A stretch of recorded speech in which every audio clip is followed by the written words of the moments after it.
Madambakkam site மேலே மொட்டை மாடில் நம்ம டேங்க் வைக்கிறதுக்காக கட்டலை போட்டு ஹைட் பண்ணியிருக்கிறோம். ஹைட் எவ்வளோ வச்சுருக்கோம்னா 5 அடி வச்சுருக்கிறோம்.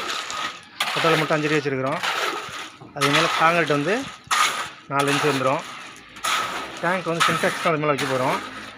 அதுக்கே நம்ம கம்பி கட்டி காங்கிரீட் போட்டுருக்கோம் சண்டைங்க அடித்து.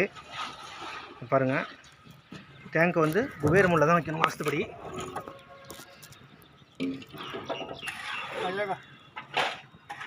इसमें एक राड डाला हो जाएगा।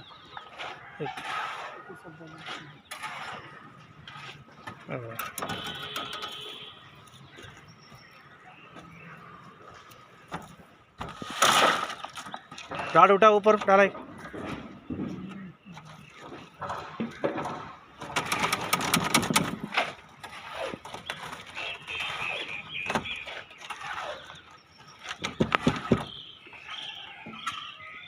அங்கே பாரு, நம்ம கீழே வந்து கார்னர் வந்து கட்டை போட்டிருக்கோம். அந்த கட்டைக்கும் அந்த வால்க்கும் பாருங்கள் பீம் கொடுத்துருக்கோம். அதேமாதிரி இந்த பில்லர் செவருக்கும் இந்த செவத்துக்கும் பீம் கொடுத்துருக்கோம், கன்சல்ட் பீம்.